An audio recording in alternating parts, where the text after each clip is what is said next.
um prazer falar mais uma vez aqui na Sociedade Teosófica e, como sempre, trazendo reflexões pessoais e citações também, né?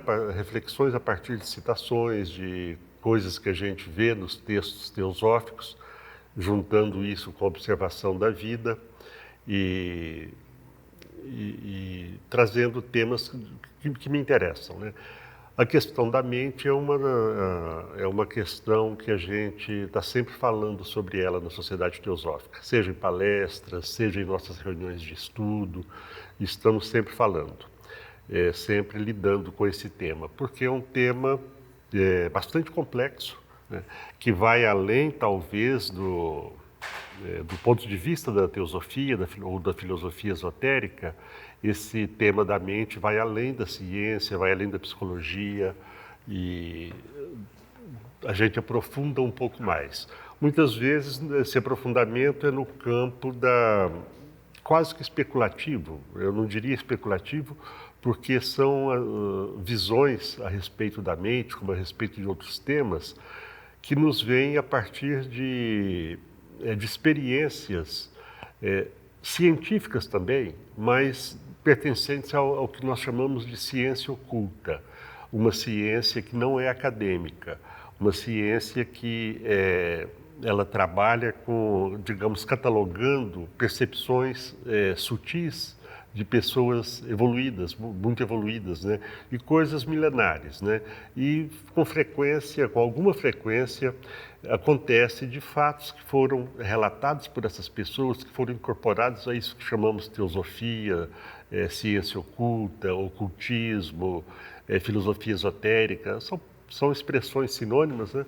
Então, muitas vezes a ciência, de vez em quando, comprova algum desses fatos. O exemplo assim, que eu mais cito é o Big Bang, a teoria do Big Bang, né, que já é citada, eu não vou entrar em detalhes, mas milenarmente ela já é citada nos ensinamentos do Oriente, principalmente da Índia, mas de outras religiões também, de outras regiões também. E a mente, então, vem ela tem esse sistema de observação, ela tem isso, né, de termos na teosofia, na filosofia esotérica, de termos visões a respeito da mente que fogem às vezes da ciência tradicional, mas que a gente pode de repente aprofundar algum conceito, se aquilo nos interessa, podemos observar se aquilo acontece conosco, observar como são essas coisas com a gente, né? Se tem alguma possibilidade de se reportar a fatos verdadeiros. E vamos lá, começando então. Mente, eu gosto muito de começar por definições, né? Quem já vê minhas palestras sabe, né, que eu gosto às vezes de trazer definições que não são de autores teosóficos para a gente ter um padrão de comparação, né? Aqui nós não temos uma literatura obrigatória, aqui nós somos livres buscadores, então cada um pode pesquisar onde quiser. Mas eu não vou longe não, isso aqui é coisa de internet, fácil de encontrar. Mente é o estado de consciência ou subconsciência que possibilita a expressão da natureza humana. O estado da consciência ou subconsciência que possibilita a expressão da natureza humana. Quer dizer, nós nos expressamos, talvez aqui devamos entender que esse nos expressar através da mente é através do pensamento, através de levarmos a cabo ideias que nos passam pela mente. Então, a nossa expressão no mundo tem um componente maior ou menor, né, mental. Nós pensamos, nós agimos a partir dos pensamentos, nós falamos a partir dos pensamentos, nem sempre às vezes, né, mas quase sempre é assim que acontece. Com origem no vocábulo latino, consciência, com conhecimento. Interessante isso, né? Consciência, hoje que eu percebi que consciência é com ciência, né? Sabendo alguma coisa, né? Com origem no vocábulo latino, consciência, com conhecimento, A consciência é o ato psíquico mediante o qual uma pessoa enxerga sua presença no mundo. Então, aqui está se referindo a algo além da própria mente, né?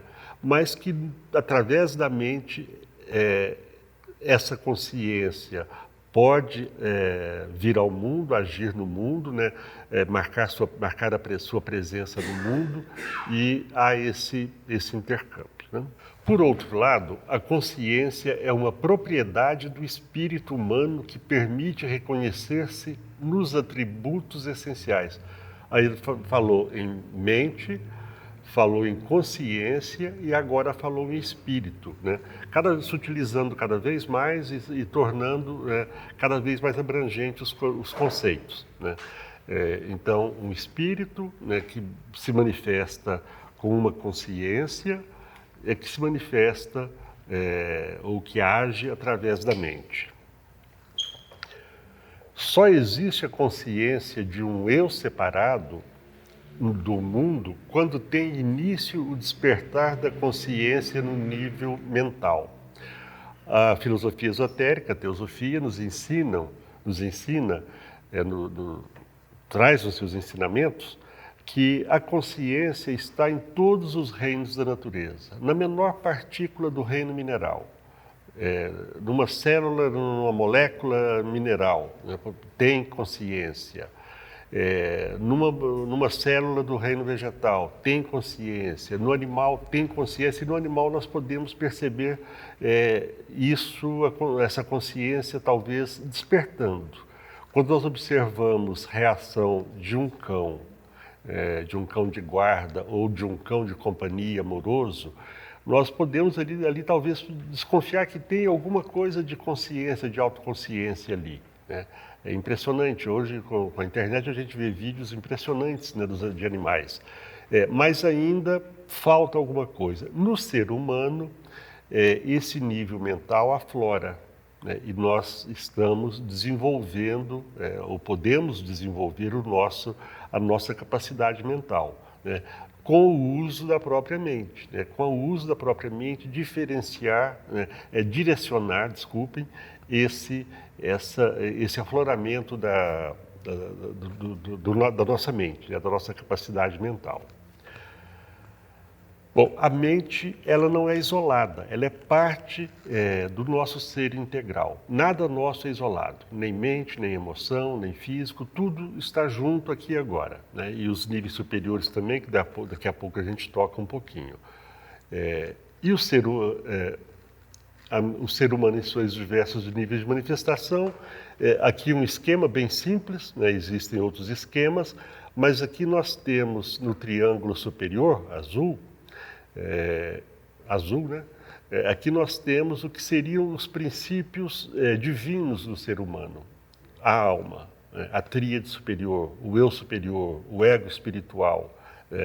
Acima disso está a mônada, né, que emana isso. A mônada é parte integrante com o absoluto, né, tem uma interface, digamos assim, com o absoluto, e a partir dessa mônada, que é descrito como uma fagulha de consciência, a partir dela há essa manifestação da alma, né, da tríade superior, nos aspectos ou atributos vontade espiritual, amor, sabedoria e mente abstrata ou manas superior. Manas e mente são traduzidos, manas é uma tradução de mente, né? Então, só que isso aí ainda da mesma forma que a mônada é muito sutil para chegar nos níveis inferiores, ela se lança essas três sondas, digamos assim, né? A vontade espiritual, que não é desejo, é algo superior, né? Não é pessoal, é espiritual.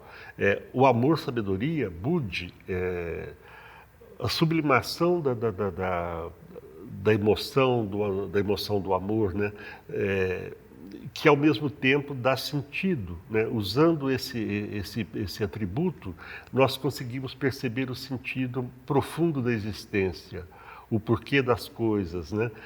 E a mente abstrata ou mana superior, que é o aspecto da mente que não lida com fatos separados.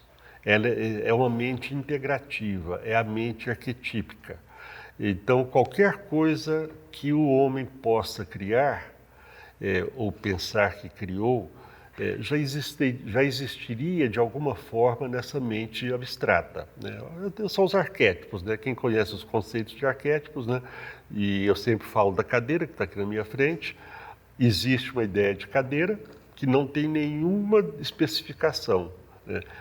Mas a mente de um designer, né, capta essa ideia básica, essa ideia abrangente de cadeira e vai, a partir dela, mesmo que ele não saiba que está fazendo isso, a partir dela, usando esse outro atributo aí que é a mente inferior ou mente concreta, ele vai separar do arquétipo aquilo que lhe interessa para produzir uma cadeira específica. Se vai ser com braços, sem braços, se vai reclinar, se não vai reclinar, de plástico ou de madeira ou estofada. Então, isso a mente concreta vai especificar, vai ver no meio onde ela está atuando o que precisa para o designer produzir a cadeira adequada para aquele local. Então, eu já adiantei um pouquinho, né, desse triângulo inferior, que é o nosso eu mortal.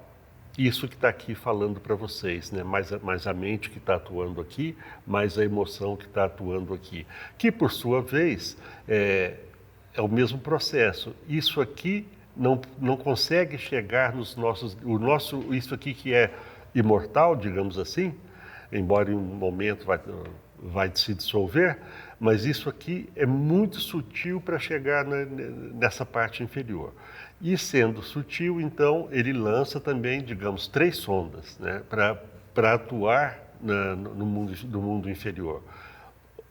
De Budi, amor e sabedoria, vem a emoção, e aí a emoção pode ser o ódio mais denso, né, mais prejudicial, ao amor mais sublime, né? Então, isso aí vai... todas as gradações são possíveis. A mente, ela vai também se projetar, né? Essa mente abstrata vai se projetar na mente concreta ou inferior, e também a mente que é capaz de produzir, de ter os mais belos pensamentos, mais amorosos pensamentos, como os maiores pensamentos de ira, de ódio e tal. E o físico, né, que é um reflexo ou uma projeção da vontade espiritual, que é o nosso veículo da ação. A vontade espiritual nos leva à ação. Há todo um intercâmbio aqui. Essa ação, ela vai ser muito... ou totalmente influenciada pelo pensamento e pela emoção, né? Então, nada é separado, é tudo junto aqui.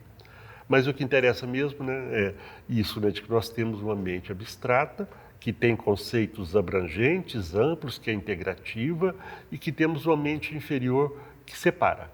Porque daqui a pouco vai aparecer a frase, o que é finito não pode conter o infinito. Então, a nossa mente atuando através do nosso cérebro, ela não consegue captar o infinito.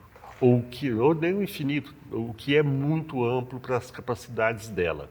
Então, ela separa para compreender por partes. E aos poucos a integração vai acontecendo, a integração das partes. Aqui é a mesma coisa, né, num outro esquema. Então, aqui, daqui para cima, nós temos os níveis, aqui são níveis divinos, acima de qualquer especulação nossa, e aí Atma, Budi, Manas superior e inferior, astral e o físico aqui, incluindo o etérico, né, que é o físico sutil, que seria a aura, falando assim em poucas palavras. Arupa significa que esses níveis aqui não têm forma, isso aqui não tem uma forma, é de certa forma ilimitado, digamos assim, né? E aqui, isso aqui tem forma, né? Então nós temos um corpo físico, que é uma forma concreta, um corpo astral emocional, que é menos concreto, que é já mais diluído, os seus limites mais diluídos, e a mesma coisa para a mente concreta, que ela também já tem seus contornos. Então, continuando essa sequência aqui, só existe a consciência de um eu separado do mundo quando se inicia o despertar da consciência do nível mental. Porque essa mente ela é muito limitada.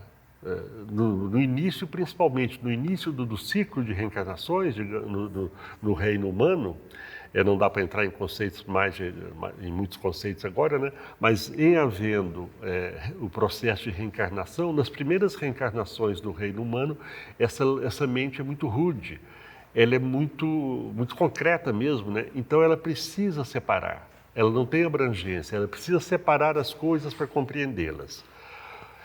Outra coisa, né, que eu já falei, os níveis sutis permeiam todos os níveis mais densos. Então, os que estão acima, né, eles chegam aqui, só que de forma cada vez mais oculta, mais obliterada, mais obscurecida pelos níveis densos aqui do corpo. Quanto mais a pessoa é raivosa, menos isso aqui vai acontecer, quanto mais ela sei lá, luxúria, todas essas não virtudes, digamos assim, que são etapas necessárias, tudo isso impede que esses princípios, incluindo a mente mais sutil, que elas cheguem até aqui. Que cheguem plenamente, né? Então, chega, sim, mas reflexos cada vez mais fracos, né? Aqui. Então, aqui, né, os mais sutis, né, que são esses externos, né, mas eles chegam até aqui no físico. Quem, então, produz os pensamentos? É essa mente que chega, enquanto o cérebro... Esse aqui é um autor da Sociedade Teosófica, né, Rui Meta, né? Enquanto o cérebro físico é o instrumento musical, a mente é o executante da música. Então, nós temos uma ferramenta, que é o cérebro físico, que não produz os pensamentos, segundo está sendo dito. Não é o cérebro que produz os pensamentos. A mente, de uma forma que eu não sei explicar, é que vai se utilizar dessa ferramenta e produzir os pensamentos. E a mente tem a natureza dual, né? Ela é dual, é coisa que a gente já falou, né? Mas só reafirmando, ela é dual porque ela tem esses dois aspectos, né? Ela é o elo, né, que liga o eu mortal ao eu imortal, a alma. Por aqui é que vão passar, né, esquematicamente, né, por aqui é que vão passar, né, tanto o que nós fazemos lá para cima, o que tiver a sutileza necessária para passar para o eu superior, quanto à medida que nós vamos nos sutilizando, mais impulsos vão vir daqui para cá, né? E, na verdade, eu estou falando na mente, mas tem uma outra coisa que é chamada antakarana, que não vou entrar nesse conceito, que seria esse canal propriamente. Antakarana é o canal que liga esses dois, né? Onde a mente tem, pelo menos, um papel muito grande, né? Mas, através de antakarana, então, o amor-sabedoria vem para as nossas emoções, através das nossas emoções, intercambiando com a mente e por aí vai. A mente, como eu disse, está tudo junto aqui, agora, né? Mente, emoção, corpo físico, os nossos princípios sutis, mas nada atua separadamente. Está aqui agora, né, atuando em conjunto, né? Um princípio influenciando o outro. E o princípio, esses dois princípios de mente, no caso a mente imortal, a mente concreta, e os desejos, né, as emoções de desejo, né, que não são vontade, são desejo, eles dois atuam muito misturados, né? Tanto que no Oriente existe esse conceito de kamamanas, como duas coisas inseparáveis, que na realidade não se separa. Mas a atuação conjunta de mente e pensamento, de desejo e pensamento, ela é constante. A gente não consegue separar uma coisa da outra, né? Quando eu penso, eu já direciono ou já trago à baila também na minha mente se eu gosto ou se eu não gosto daquilo. Aí já é o desejo atuando, né? De certa forma, é o desejo atuando. Então, há sempre essa união, né? Então, isso aqui, né? Sempre isso aqui e isso aqui vão sempre atuar juntos, né, misturados, né, inseparavelmente, e vão influenciar aqui, vão influenciar as nossas ações, as nossas palavras. À medida que o desejo desenvolve-se, ele usa a mente inferior constantemente para atingir suas finalidades, para inventar meios de satisfação, e assim a mente inferior, por muito tempo, nada mais é do que servidora, escrava do desejo, servindo às suas necessidades. Mas à medida que a mente se desenvolve e ganha força, começa a exercer crescente controle sobre o desejo e termina por dominá-lo. Então, novamente, é muito perigoso falar do ponto de vista que eu vou falar agora, porque há uma tendência da gente de estratificar, da gente querer se colocar dentro de um determinado esquema, e não gostamos de ficar mal situados nas situações, né, nos esquemas, mas a mente já mais sutil, ou digamos, a menos sutil dos princípios ali dos processos de reencarnação no reino humano, essa mente ela vai estar muito voltada para as necessidades básicas do físico, da emoção e da mente. E a própria mente vai atuar pouco nisso, porque atuar, né, com as suas ideias abstratas, com as suas ideias abrangentes. Ela vai atuar muito pouco aí, porque essa pessoa ainda não está com os seus princípios, né, purificados, né, aperfeiçoados para receber os impulsos que vêm do mundo, dos níveis superiores. Então, a mente de uma pessoa mais rude, né? E aqui eu estou dizendo, esse rude não tem nada a ver com social, não tem nada a ver com educação, é a rudeza mesmo da pessoa, do ser, né? Uma pessoa meio impermeável às coisas mais sutis. Então, em pessoas assim, provavelmente o desejo vai dar o tom dessa existência, com pouca atuação da mente. Uma pessoa já viveu mais, já sofreu mais, esse aprendizado geralmente vem com o sofrimento, à medida que nós percebemos que o desejo, que a satisfação dos desejos, ela vai nos deixar satisfeitos mesmo, né, por muito pouco tempo, que logo vem um outro desejo, à medida que, e depois vem outro, e desejo aqui inclui tanto gostar como não gostar, querer como não querer, então, de tanto ver que esse processo não nos traz plenitude, não nos traz uma felicidade mais duradoura, começa aos poucos a mente a se tornar mais abrangente, a não separar mais os fatos, né, as coisas em si, né, para entendê-las. Né, começa a juntar, a ver que um pensamento de raiva tem uma emoção ali conjunta e que é possível observar isso e melhorar. E eliminando os pensamentos de raiva e eliminando as emoções mais densas. Mas com esse processo, à medida que o sofrimento vai burilando, vai nos forçando a burilar o nosso pensamento, a nossa emoção, a mente começa aos poucos a virar o jogo e começa a direcionar mais. Isso não é falar mal do desejo. O desejo nos leva para a vida. Ele só precisa ser bem orientado. A mente nos leva para a vida, os pensamentos nos levam para a vida. Eles só precisam ser burilados, né? Eles só precisam trazer coisas boas, né? Resumindo. Então, mente e desejo agem e reagem ao mesmo tempo. Impossível separar isso. A natureza dual da mente, já falei, a mente e os desejos, a mente, os arquétipos de Budi. Vamos ver se tem aqui, tá.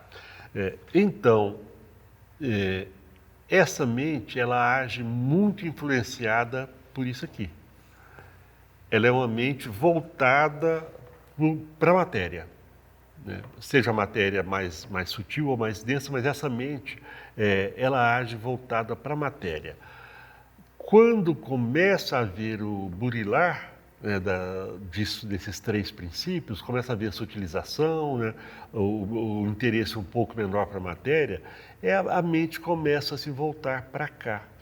Né, ela começa a ser influenciada pelo amor-sabedoria. E aí é que é a mudança. Isso não é do dia para a noite, os textos dizem que isso é um processo de algumas centenas de encarnações.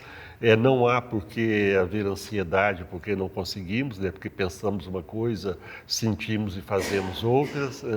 Então, o processo é esse. O que interessa é ter consciência de que estamos nesse processo e que podemos, aos poucos, com a ajuda da própria mente, ir mudando o rumo do processo e tornando esse processo diferente. E com isso nós vamos sofrer menos também. O sofrimento estará menos presente em nossa vida. Vamos relaxando, né? Vamos deixando de querer tanto, de desejar tanto.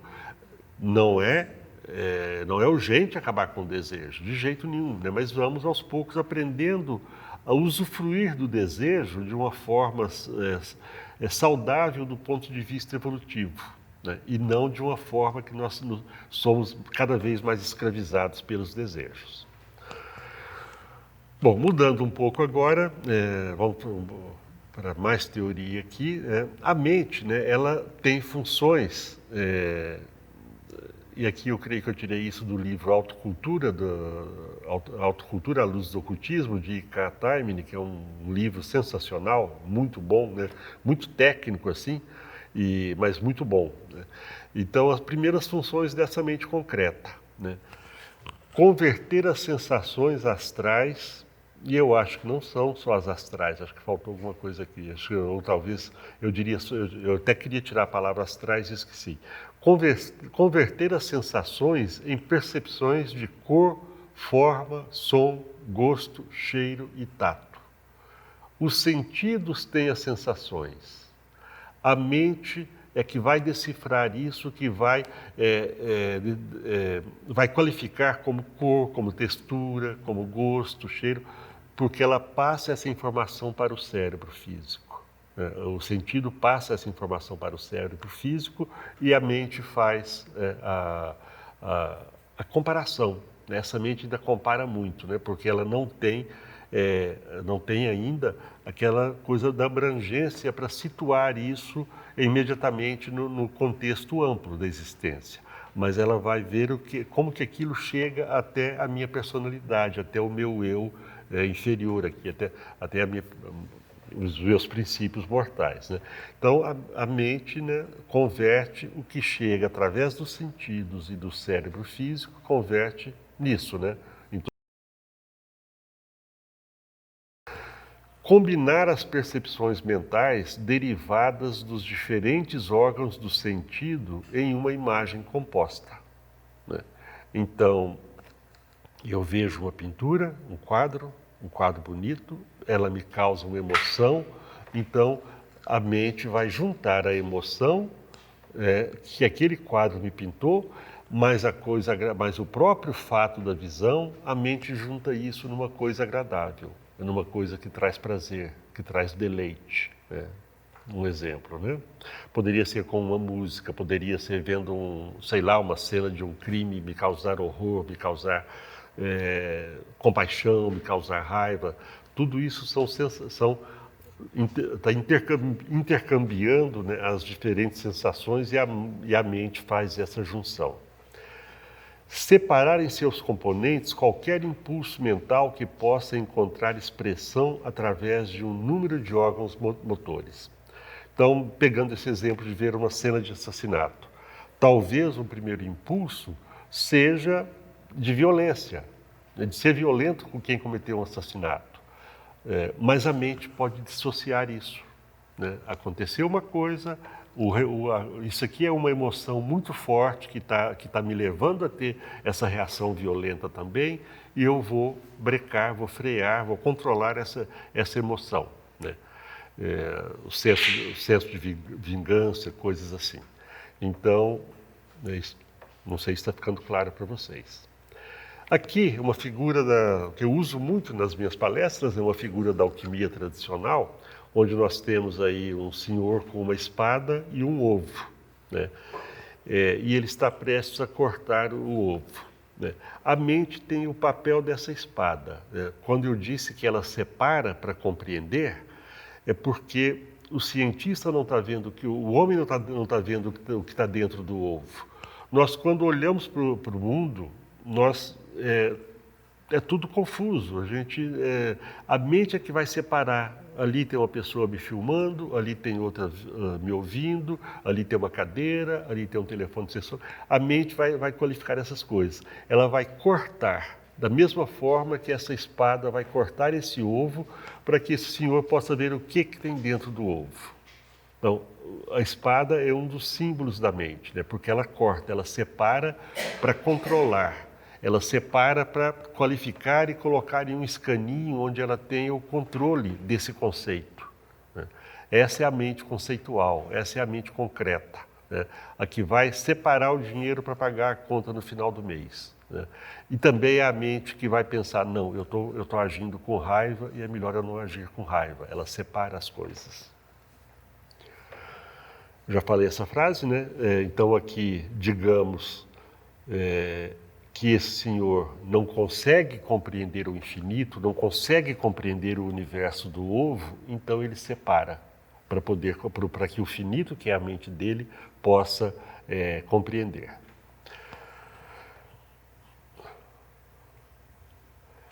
A mente, ao separar as coisas para entender, separa a si própria do resto do mundo, para se conhecer e se entender.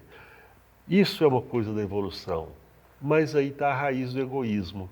Quando eu me separo do mundo, né, eu sou eu e as minhas necessidades tendem a ser colocadas em primeiro plano. Os meus desejos tendem a ser colocados. Isso é normal. Isso é normal. Mas conforme vai se evoluindo, através das encarnações, esse jogo também vai mudando, né? Os grandes seres não vivem para si. Eles vivem para a humanidade. Pessoas mais evoluídas vivem para a sua comunidade, para a sua família, para o seu país, né? Então, esse egoísmo começa a ceder, né? E a mente é de grande importância nesse papel, né? Reconhecer o que necessita mais de mim do que eu próprio, né? E atuar a favor disso. Helena Blavatsky tem essa frase clássica, né? A mente é assassina do real. Porque, né, esse conceito, tudo isso parece tornar a mente pejorativa. Nós temos que lembrar, dar uma abordagem pejorativa da mente, de que a mente é algo descartável, que nós não necessitamos. Muito pelo contrário. Se a mente assassina o real, é ela que vai escarafunchar o irreal, e perceber que é irreal, e permitir a nossa volta para o real. E o que é o real? É aquilo que é perene, é aquilo que não é passageiro, é aquilo que traz uma satisfação plena, ou felicidade, ou plenitude mesmo, né? Isso é gradativo. À medida que eu vou saindo, né, dos níveis mais densos, eu vou me aproximando desse real. Mas a mente, como ela se esconde no interior da matéria, ela é obstruída pelo interior da matéria, a gente falou disso mais atrás, ela deixa de perceber o real. E ela é o nosso mecanismo de percepção. Só que, momentaneamente, no processo evolutivo, ela está voltada para o irreal, para aquilo que morre, para aquilo que desaparece. Então, nesse sentido, ela assassina o real. Porque ela deixou de ver, não está me trazendo as coisas do mundo real. Mas é ela própria que vai conduzir o processo de percepção desse real. Então, voltada para a personalidade, para o material, né, para o físico, para o astral, para o mental concreto, ela cria, expressão minha, realidades irreais. Porque essa parede está ali. Desse ponto de vista de que o que tem existência finita é irreal, ela é irreal. Porque se chegar aqui alguém com a marreta, destrói a parede. Mas ela é real no sentido de que eu não consigo ultrapassá-la. Ela tem uma realidade passageira. Então, é uma realidade que eu chamei aqui de irreal, porque ela não é a realidade última. Ela emanou de um conceito, de um pensamento que captou o conceito de parede lá na mente arquetípica e que vem de muito longe. Tudo isso, tudo essencial, seja do pensamento, do projeto, ou seja da própria matéria da parede. Tudo isso vem de uma fonte e chega aqui dessa forma. E cabe a mim perceber de verdade que a parede é irreal, no sentido de que ela vai passar e de que a minha consciência, a minha mente, a minha alma vão persistir, vão continuar. Então, voltada para baixo, para a matéria, para a personalidade, ela cria essas naturezas. Ligada ao eu superior, a mente dissolve a ilusão. Porque no eu superior, lá no triângulo superior, não sei se ele está aqui, não está não. Ligada ao eu superior, voltada para aquilo que a gente chamou de Bud, para o amor-sabedoria, que dá o sentido das coisas, que mostra a verdade subjacente a todas as coisas. Quando alguém tem acesso a isso é algo que fica. Porque isso aí já vem dos mundos mais eternos, dos mundos mais perenes. E essa coisa, quando alguém tem uma percepção real, por mínima que seja, essa percepção fica. Essa percepção ajuda a dissolver a ilusão. Essa percepção de que há algo sutil, de que há um amor, de que há uma origem única para todas as coisas, né? Daí a ideia de fraternidade. E a ideia de fraternidade, por exemplo, ela vai dissolver a ilusão, ela vai se basear na percepção de que nós, em verdade, não somos separados, de que nós temos uma essência comum. Isso é tema para muitas conversas, né? Mas então a mente ligada aos princípios superiores, ela dissolve a ilusão. E isso nos leva a nos libertarmos do sofrimento. Esse livro, na verdade, essa palestra, o começo dela foi uma participação que eu fiz, né, em um evento da Sociedade Teosófica, uma escola de verão, que se baseava nesse livro, né? O Segredo da Autorrealização, de I.K. Taimner, onde ele faz análise, né, de um texto antigo, não me lembro agora o autor, acho que talvez até esteja ali embaixo, mas são sutras, né, são frases muito condensadas, pensamentos muito condensados, abordando o papel da mente. Então foi ali que eu falei acho que 20 minutos, meia hora, e depois, posteriormente, eu desenvolvi isso aqui, né, por minha conta e risco, e já é a segunda vez que eu apresento essa palestra. Então, eu vou passar agora a trazer citações desse livro. Alguns aforismos, né? É óbvio que se um aspirante, e aspirante aqui é aquele que já percebeu a necessidade de ir além dos pensamentos concretos, ir além das emoções densas, ir além da própria necessidade física ou necessidades físicas. Então é óbvio que essa pessoa que já está buscando algo mais sutil, é óbvio que se um aspirante está envolvido pelas ilusões e limitações do mundo e perdeu a consciência de sua própria natureza divina, aquilo que eu falei de que a mente não está conectada à nossa natureza superior, né? Como resultado desse envolvimento, necessita conhecer, função da mente, né, a natureza essencial do mundo no qual está envolvido, a fim de compreender e aplicar os necessários meios para recuperar a liberdade. Parece confuso, mas eu vou ver se eu consigo confundir um pouquinho mais. Então, a pessoa está tentando sair do mundo da ilusão, né, e o que ela precisa? Ela recuperar a sua própria natureza divina, recuperar a percepção da sua natureza divina, a sua integração consciente com a natureza divina. E para isso ela necessita conhecer a natureza essencial do mundo.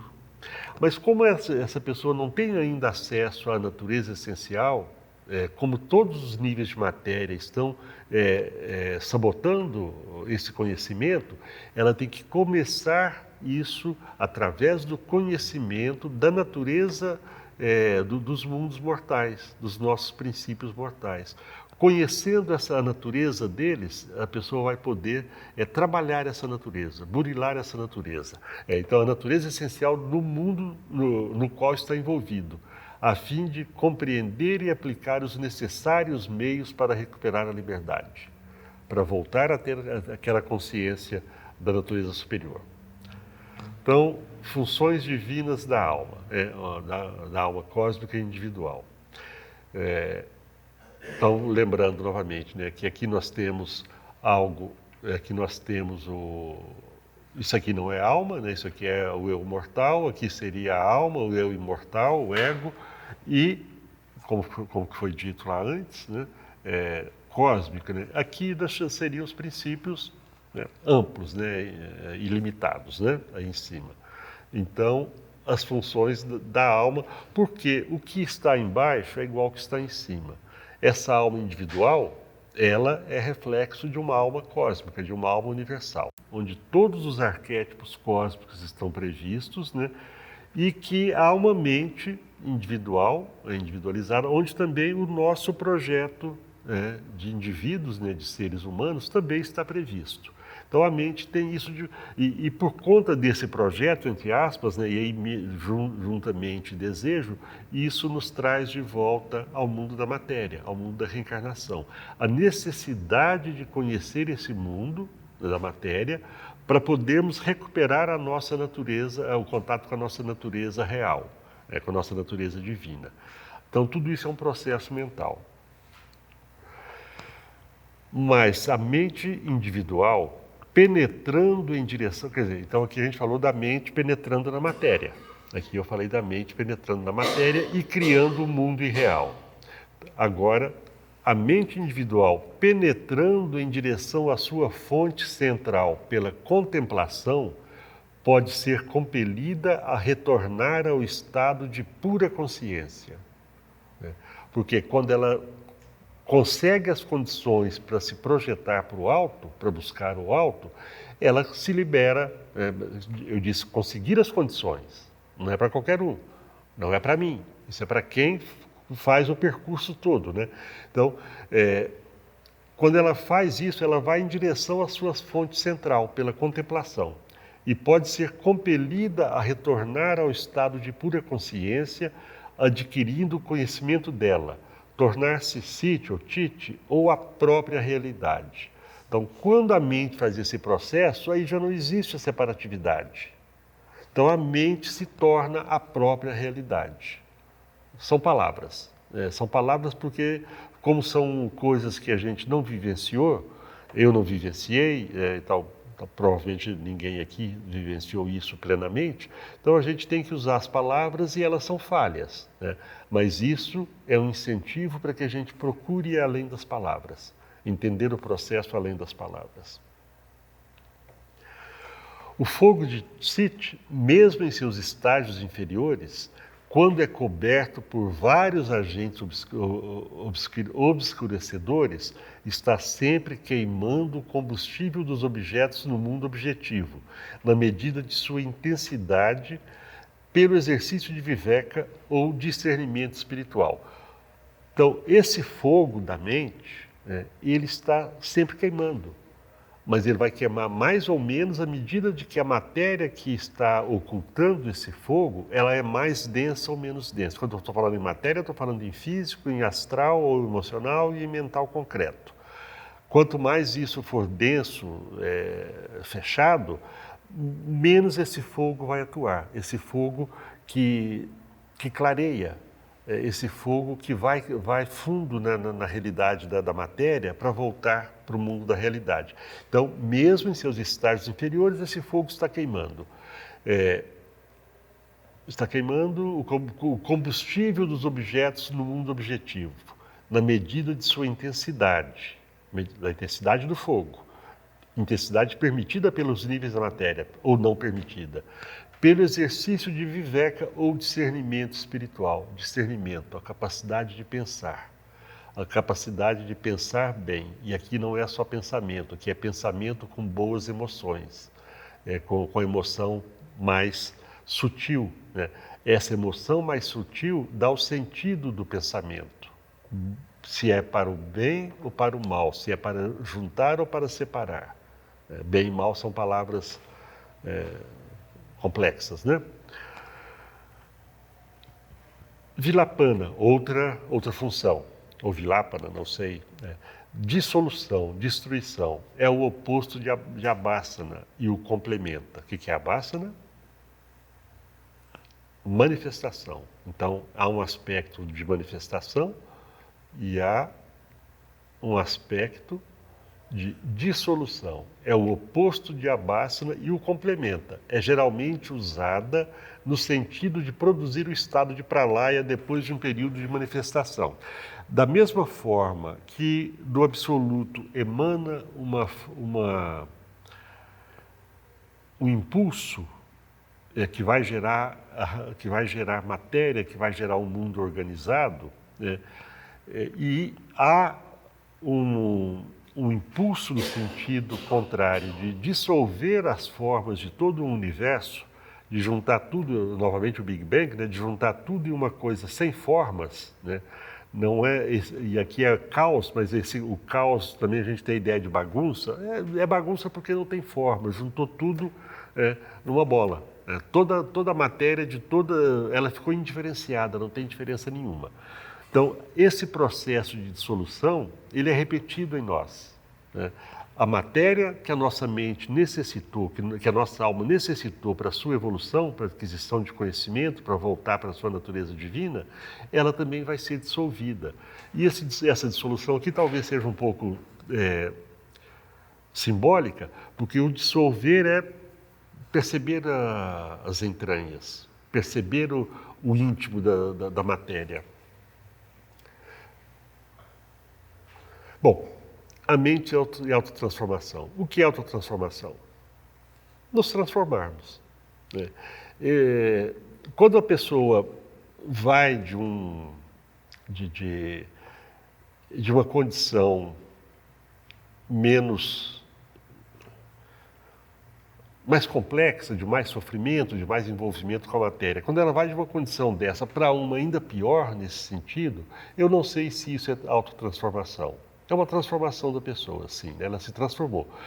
Eu vejo mais autotransformação, mas isso é uma coisa pessoal, como é feito o contrário. Quando nós, de uma maneira consciente, cada vez mais consciente, começamos a nos transformar, a nos tornar pessoas melhores, mais buriladas, com a mente mais burilada, com o corpo mais treinado, mais passado para vocês, o papel da mente nesse processo de nos autotransformarmos, né? De conhecer a matéria, de conhecer as funções da nossa mente aqui, que nós abordamos hoje. Eu tenho uma outra palestra que fala da emoção e tal, nesse mesmo contexto da autotransformação. Então, autotransformação é criar algo novo, né? De certa forma porque está renovando os nossos níveis materiais, está renovando a nossa personalidade. Mas, de certa forma, é apenas voltar ao que nós somos. É aquela ideia do torne-se o que você é, né? Recupere o que você é, recupere a sua essência. Então, autotransformação é renovar e melhorar, em certo aspecto. Mas isso é apenas voltar ao que nós somos em essência. E o que é renovar e melhorar? Purificar o corpo, as emoções, os pensamentos. Purificar. Colocar sob controle. A mente, é uma frase muito usada, né?